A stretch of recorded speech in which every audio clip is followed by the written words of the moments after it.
In our most recent video, number 3 in the series, we took the time to navigate through the entire RCAF Association business ecosystem and stakeholder value map. We shared the fact our selection of value badges created by the consulting firm Bain & Company was based entirely on our collection of testimonials offered by many of our members over several decades. We explained the circle of verbs or actions that could probably be considered our most important, describing what exactly we do, but we emphasized it is not an exhaustive list whatsoever. We then spoke about the stakeholder ring, the circle that identifies every important individual and every important entity that has a stake in what we do, and whose actions have an effect on what we do. Finally, but most importantly, we introduced our manifest and latent functions, the things we are renowned for. Our manifest function, being the reason we were created in the first place, advocacy, was explained in a previous video. In this video, we will take the opportunity to briefly touch on one or more of the latent functions depicted in the RCAF Association business ecosystem and stakeholder value map. Before we do so, it is important to emphasize again how important it is to guard against the dissonance created by reductionists. Please keep in mind, while you may not ascribe to some of the functions depicted, this does not mean they are irrelevant. These functions have evolved over many years, and they are the reason many members join the RCAF Association. It does us no good whatsoever if some members are discriminated against simply because they see the RCAF Association role and purpose through a different lens.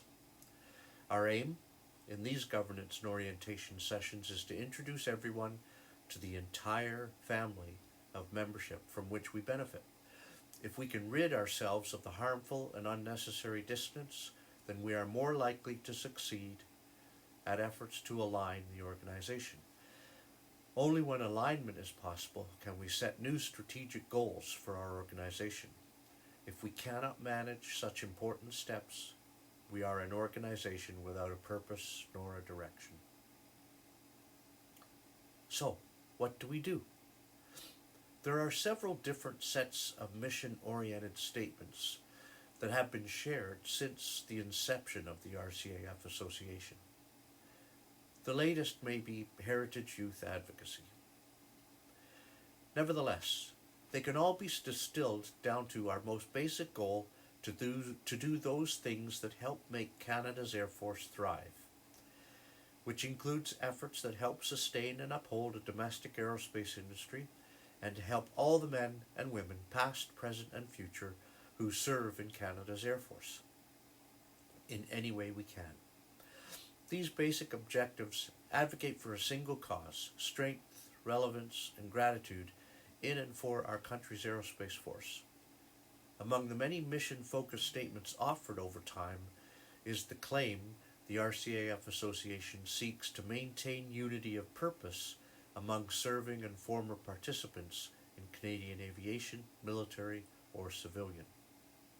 This is all about building social capital in communities by honoring the past through perpetuation of the traditions of the RCAF and civil aviation, commemorating their significant events and providing a common bond for all aviation personnel. Being responsible for the present by encouraging improved aviation legislation, meaning advocate for causes, supporting both military and civil aviation, undertaking local community and charitable projects, encouraging civic engagement, assisting veterans, especially RCAF veterans, encouraging improved veterans legislation, supporting political participation, working for Canadian unity, supporting political participation again, and promoting and encouraging responsible citizenship among Canadians, and actively promoting the future of Canadian military and civil aviation, advocating for causes by sponsoring Air Cadet squadrons, encouraging procurement of improved military aviation equipment, and maintaining pressures for the further development of the overall Canadian aviation industry as a national economic resource, encouraging civic engagement. In terms of the functions performed by the association, or what we do, there is one manifest primary function, advocacy, as we've identified, and 5 latent functions, including democracy, camaraderie and social support, heritage, commemoration, and youth. Schooling offers a good example of what we mean by manifest and latent functions. Imagine for a moment. The manifest function of the schooling system is to prepare youngsters for the day they eventually join the workforce.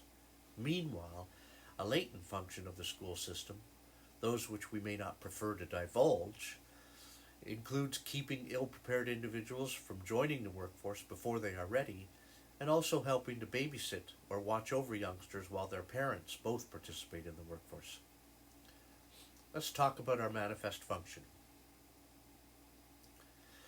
Participation in advocacy activities some members find motivating because it gives them a sense of purpose as they draw on their own experiences and training to inform new generations about what technologies might now be needed for Canada's Air Force.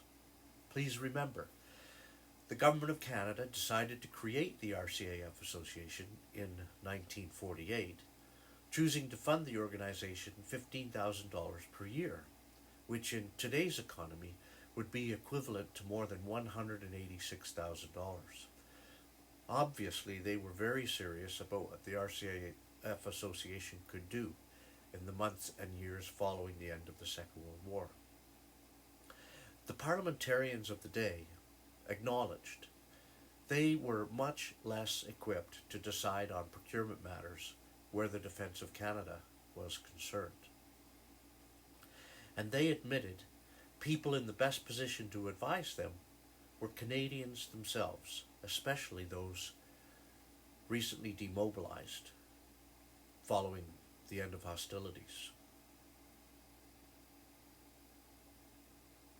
Sadly, over many years, military members of the RCAF Association mistakenly assumed the manifest function of advocacy meant membership in the RCAF Association should be exclusive only to them.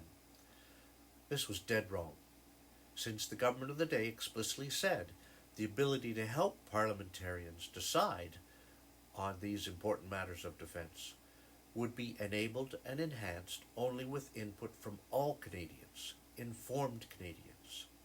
Yes, demobilized veterans taking up membership in the RCAF Association were certainly in the best position to inform Canadians. This did not mean the everyday Canadian was not welcome as a member in the RCAF Association. In fact, it meant the opposite, that with everyday Canadians, also members of the RCAF Association, and in its many wings, the act of informing them would be that much easier were they to be found sitting amongst the Second World War veterans themselves.